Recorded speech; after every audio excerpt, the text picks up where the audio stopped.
बहू का जादुई गन्ना। ये कहानी पालमपुर गांव में रहने वाली सीमा की है, जिसने गन्ने के जूस की कंपनी खोल दी है और आज पूरा देश कोने कोने में बैठकर गन्ने का जूस पी रहा है।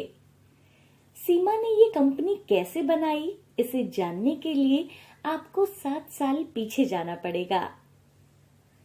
मानसी अपनी माँ के साथ खेत में गई थी, जहाँ सीमा खेत में काम कर रही थी। सामने वाले खेत में जमींदार का आदमी रमिया खेत से एक मोटा सा लंबा गन्ना तोड़ता है और बड़े मजे से चूस चूस कर उसका रस पीने लगता है। अरे वाह, क्या मीठा गन्ना है। इधर मानसी अपने खेत से रमिया को अपनी ललचाई आंखों से देख रही थी। कितना मीठा गन्ना है, अगर अंकल मुझे थोड़ा सा दे देते तो मजा आ जाता। मानसी रमिया को देखते देखते जमींदार के खेत में पहुंच गई। अरे क्या रे लड़की, कैसे आंखें फाड़ फाड़ कर देख रही है, नजर लगाएगी क्या? नहीं नहीं अंकल जी, मेरी नजर नहीं लगती, वो मेरा गन्ना खाने का मन था।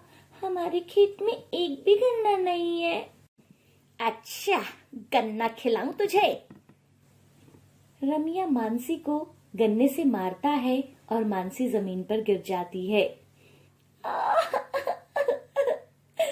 माँ! इतने में सीमा भी मानसी के रोने की आवाज सुनकर वहां आ जाती है। वो मानसी को उठाती है। क्या हुआ मेरी बेटी को? माँ, अंकल ने मुझे गन्ने से मारा। अरे उठा कर ले जा अपनी बेटी को, सेठ जी के खेत के गन्ने देख रही है। अगर आगे से इस खेत के आसपास भी दिखी ना तो देख लेना। हाँ, निहायती बदतमीज हो आप। इतने से बच्चे को सिर्फ आपने इसलिए मारा क्योंकि वो आपके गन्ने को देख रही थी। मैं आपकी शिकायत जमींदार से करूंगी। अरे हाँ हाँ, ऐसे बोल रही है जैसे जमींदार तुम्हारा मामा हो। चल भाग यहाँ से। और रमिया वहां से चला जाता है। ये जमींदार के आदमी का तो दिमाग ही खराब है। देखो तो, जरा सी बच्ची पर उसे बिल्कुल दया नहीं आई। और तुम यहाँ क्या करने आई थी? कितनी बार बोला है ना, यहाँ कोई किसी का सगा नहीं है।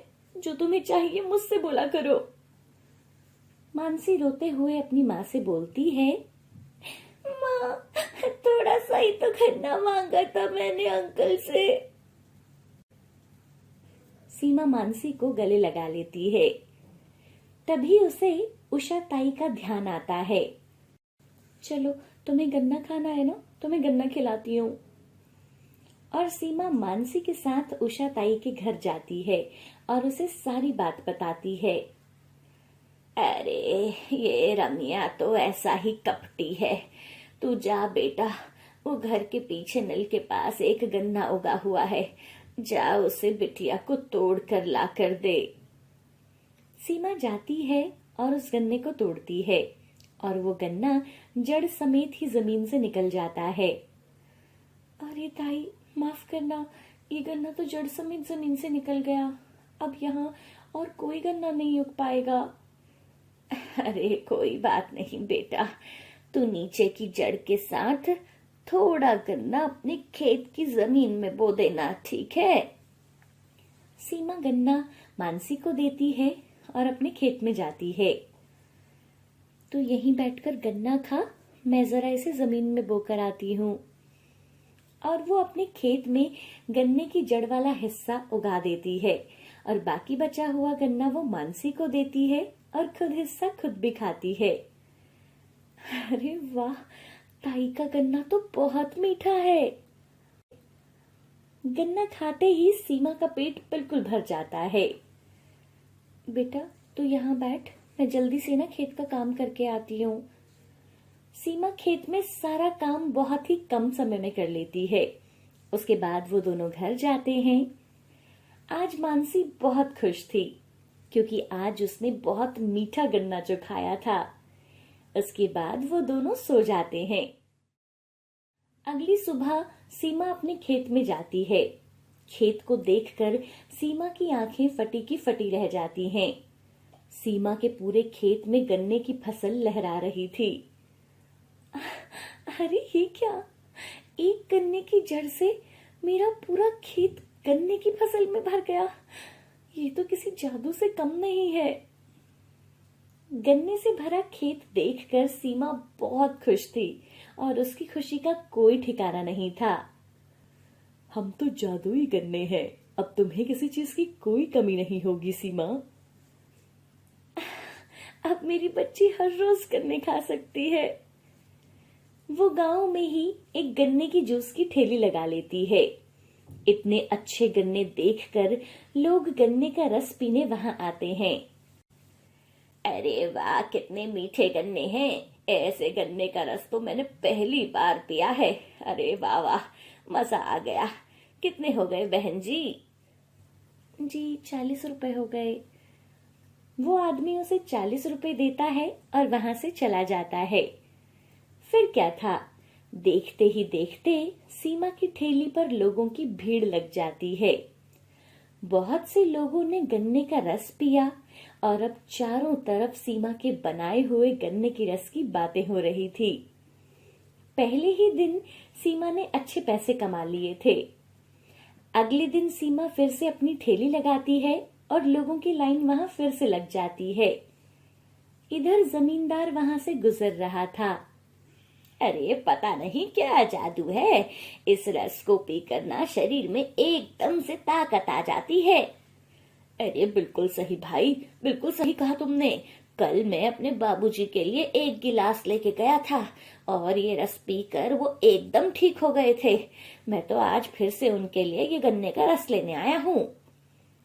ये सारी बातें जमींदार सुन लेता है और वो रमिया को बुलाता है।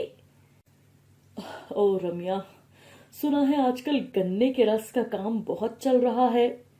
जी सरकार, वो अपने गांव में अशोक था ना, जिसकी 2 साल पहले एक्सीडेंट में मौत हो गई थी, उसी की पत्नी ने वो गन्ने की जूस की ठेली लगाई है। सुनने में आया था कि उसकी सास ने भी उसे घर से निकाल दिया था, तो वो जो उषा ताई है ना, उसने अपनी थोड़ी सी जमीन उसे रहने और खेती करने के लिए दी है। अरे अरे, वो सब तो ठीक है, लेकिन गन्ने तो हमारे खेत में भी हैं, तो तू कल से गन्ने की रस की ठेली लगाएगा और सारा हिसाब किताब मुझे देगा। अरे मालिक, गन्ने की ठेली, लेकिन वेकिन कुछ नहीं, अभी जल्दी जा और कल की तैयारी कर।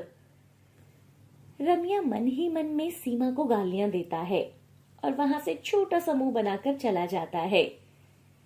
अगली सुबह सुबह रमिया खेत से गन्ने तोड़ता है और सीमा की ठेली के एकदम सामने अपनी गन्ने की बड़ी सी ठेली लगाता है। सीमा की ठेली पर कुछ देर में ही लोग आना शुरू हो जाते हैं। रमिया जोर जोर से लोगों को बुलाता है।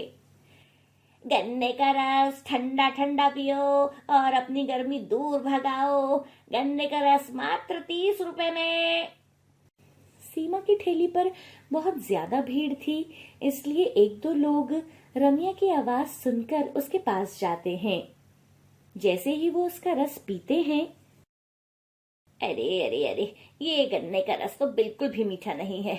ना भाई ना, बिल्कुल अच्छा नहीं है तुम्हारा गन्ने का रस तो। और लोग वहां से वो गन्ने का रस छोड़कर सीमा के पास चले जाते हैं। ऐसे ही सुबह से शाम हो जाती है। सीमा की ठेली पर सारे गन्ने अब खत्म हो गए थे और उसने शाम तक अच्छे पैसे भी कमा लिए थे, लेकिन रमिया के सारे गन्ने ऐसे ही पड़े थे। रमिया जमींदार के पास जाता है। आ गए तुम, और फिर कितना मुनाफा करके आए हो पहले दिन? रमिया जमींदार को 3 रुपए निकाल कर देता है। मालिक, हमारे ठेले से तो किसी ने भी गन्ने का रस नहीं पिया। लोग कह रहे थे कि सीमा के खेत के गन्ने का रस बहुत ही मीठा है। मिठास उसके गन्ने में नहीं बल्कि उसके बनाने में है। तुमने ही सही से नहीं बनाया होगा, कामचोर कहीं के। जमींदार रमिया को बहुत बुरा भला बोलता है और उसे काम से निकाल देता है। कल से तुम मुझे यहाँ दिखाई नहीं देने चाहिए। रम्या को इतनी अपनी बेइज्जती बर्दाश्त नहीं होती और वो गुस्से से घर चला जाता है। जैसे ही रात होती है तो रम्या मिट्टी के तेल को लेकर खेत के किनारे किनारे गिराता है और फिर माचिस की तीली लगाकर सीमा के खेत में आग लगा देता है और खुद अपने घर आ जाता है। अब तो आराम से सोऊंगा, देखता हूँ कल ये सीमा कैसे गन्ने का रस बेचती है। अगली सुबह सुबह जमींदार पूरे गांव वालों और पुलिस के साथ रम्या के घर पहुंच जाता है। जमींदार की आवाज सुनकर रम्या घर से बाहर आता है। इंस्पेक्टर साहब, यही है रम्या। इसी ने मेरे खेत में आग लगाई है, क्योंकि मैंने इसे कल काम से निकाल दिया था। अरे अरे, क्या मालिक, खेत में आग, वो भी आपके? नहीं नहीं, मैंने ऐसा कुछ नहीं किया। इंस्पेक्टर रम्या के पास जाता है तो उसके कपड़ों से अभी भी मिट्टी के तेल की खुशबू आ रही थी। इंस्पेक्टर घर के अंदर जाकर देखते हैं तो उन्हें वहां तेल के और भी केन मिलते हैं। रम्या बहुत डर जाता है। उसे कुछ समझ नहीं आ रहा था कि जमींदार के खेत में आग कैसे लग गई। उसने तो सीमा के खेत में आग लगाई थी। अरे जमींदार साहब, मुझे माफ कर दो, मैंने तो सीमा के खेत में आग लगाई थी। मुझे नहीं पता था कि आपका भी खेत जल जाएगा। सीमा के खेत में आग नहीं, तुमने जमींदार के खेत में आग लगाई है, और अच्छा हुआ आग उसी खेत में रही और किसी का नुकसान नहीं हुआ। रम्या को पुलिस पकड़कर ले जाती है और उसे 5 साल की सजा और 20,000 रुपए का जुर्माना भी करती है। इधर सीमा के खेत में अभी भी गन्ने की फसल लहरा रही थी। जादुई गन्ने ने रम्या को खूब मजा चखाया था और सीमा ने खूब मेहनत करके ठेली पर गन्ने का रस बेचा और अच्छे पैसे जमा कर लिए। अब उसने अपने साथ कुछ और लोगों को भी काम पर रख लिया था। अगर मैं यही गन्ने पूरे गांव वालों को दूं तो सबके खेतों में जादुई गन्ने पैदा हो जाएंगे और हम अपने गांव के गन्ने का जूस पूरे देश को पिला पाएंगे। बस एक सोच, फिर क्या था। सीमा ने अपने खेत के बीज सभी गांव वालों को दिए और जिससे पूरे गांव में अच्छी किस्म के गन्ने उग गए। सीमा ने किसानों को उसका सही दाम दिया और कंपनी में गन्ने का जूस बनाया। सीमा की समझदारी और जादुई गन्ने से पूरे गांव का भला हुआ और गन्ने की जूस की कंपनी ने खूब मुनाफा कमाया। तो देखा आपने, अपनी मेहनत और अच्छी सोच से सबका अच्छा होता है। और अब जादुई गन्ने का रस पालमपुर गांव ही नहीं बल्कि पूरा देश पी रहा था। आज सुहानी की सगाई थी। घर में सब मेहमान आए हुए थे। मेरी छोटी बहू तो हीरा है, हीरा। बहन जी, आपकी बड़ी बहुएं भी बहुत समझदार हैं। बहन जी, मेरे बेटों के लिए तो एक से बढ़कर एक रिश्ते आ रहे थे। वो तो बस इन दोनों को ही आना था मेरे घर, सो आ गई। लेकिन सुहानी बहू को तो देखकर सारे गांव वाले हैरान हो जाएंगे। इससे सुंदर बहू पूरे गांव में किसी की नहीं होगी। और सब हंसने लगते हैं। माँ जी को ज्यादा ही तारीफ नहीं कर रही है अपनी नई बहू की। और क्या दीदी, हम तो जैसे कुछ है ही नहीं। पूरा दिन घर का सारा काम करते हैं हम और इतनी सेवा करते हैं इसकी, लेकिन हमारे लिए एक शब्द नहीं निकलता इनके मुंह से। सुहानी और दीपक की सगाई हो जाती है और सब लोग बहुत खुश थे। लेकिन रूपा और मीना अपनी सास की बातों से परेशान थीं, क्योंकि सुधा अपनी छोटी बहू की सुंदरता की तारीफ करते हुए थक ही नहीं रही थी। सुधा के 3 बेटे थे और आज उसने अपने सबसे छोटे बेटे दीपक की सगाई सुहानी नाम की लड़की से करवाई थी। सुहानी देखने में बहुत सुंदर थी। गोरा रंग, लंबे बाल और सुंदर नैन नक्श। सुहानी के घर वाले बहुत अमीर थे, इसलिए सुधा अपनी बड़ी बहुओं के सामने सुहानी और उसके घर वालों की तारीफ करते हुए नहीं थकती थी। अभी तक तो ये महारानी घर में आई भी नहीं है, तो ये हाल है। ये जब घर में आ जाएगी तो माँ जी तो हमें पूछेगी भी नहीं। बिल्कुल सही कहा दीदी आपने, इसका तो ना कुछ इलाज करना ही पड़ेगा। लेकिन क्या? दीदी मेरे पास ना एक आइडिया है। मीना सारी बात रूपा को समझाती है। इधर कुछ ही दिनों में शादी का दिन आ जाता है। दोनों घरों में खुशी का माहौल था और सब बहुत अच्छे से सजे हुए थे। अरे तुम दोनों पार्लर से तैयार हो जाती, बिल्कुल भी अच्छी नहीं लग रही हो। वहाँ सुहानी इतनी सुंदर लग रही होगी तुम दोनों से। वहाँ जाओगे तो लोग भी तुम्हें देखकर बोलेंगे, छोटी बहू की जेठानियाँ कैसी हैं। माँ जी हम ना पार्लर से ही तैयार हुए हैं, आपको तो अब सुहानी ही सुंदर लगेगी। और क्या, जब देखो उसी के गुणगान करती रहती हो। तुम दोनों चुप करो और मेरे साथ चलो। तीनों कमरे में जाते हैं। बड़ी बहू और मझली बहू, ये लो सारे जेवर जो छोटी बहू को पहनाने हैं। तुम पहले इसको संभाल के रखो, जब मैं मांगूंगी तो मुझे देना। माँ जी ये जेवर तो हमसे भी ज्यादा है, हमें तो आपने कभी इतने जेवर नहीं डाले। अरे वो मेरी सबसे छोटी बहू है, ये जेवर उस पर बहुत अच्छे लगेंगे। और वो अमीर घर की है, इतना कुछ लेकर आएगी तो हमें भी तो कुछ देना पड़ेगा ना। चलो चलो अब बारात के जाने का समय हो गया है, जल्दी से आ जाओ। कुछ ही देर में बारात सुहानी के घर पहुंच जाती है और धूमधाम से दीपक और सुहानी की शादी हो जाती है और सुहानी बहू बनकर घर आ जाती है। सुधा बहुत शानदार तरीके से अपनी छोटी बहू का घर में स्वागत करती है। इधर रूपा और मीना के दिमाग में कुछ और ही चल रहा था। अगली सुबह जब नाश्ता करते हैं, सुधा सुहानी के कमरे में जाती है। बहू तुम्हारा नाश्ता कमरे में ही भिजवा देती हूँ। आज घर में बहुत सारे रिश्तेदार और गांव वाले आएंगे तुम्हारी मुंह दिखाई के लिए। तुम बस अच्छे से तैयार होकर यहीं बैठो, जब मैं बुलावा भेजूं तो बाहर आ जाना। जी माँ जी। बड़ी बहू और मझली बहू, चलो छोटी बहू को कमरे में नाश्ता दे आओ। रूपा और मीना सुहानी के लिए नाश्ता बनाती हैं। अब आएगा मजा। सही कहा दीदी आपने। दोनों जेठानियां अपनी नई देवरानी को नाश्ता देती हैं। नाश्ता करने के कुछ देर बाद ही सुहानी के पेट में दर्द हो जाता है। हे भगवान, मेरे पेट में कैसा दर्द हो रहा है। मुझे शौचालय जाना पड़ेगा, लेकिन बाहर तो इतने सारे मेहमान आए हैं, उनके सामने कैसे जाऊं? सुहानी घूंघट ओढ़कर बाहर शौचालय में जाती है। कुछ देर के बाद उसके पेट में फिर से दर्द होने लगता है। मुझे तो दस्त हो गए हैं, अब मैं क्या करूं?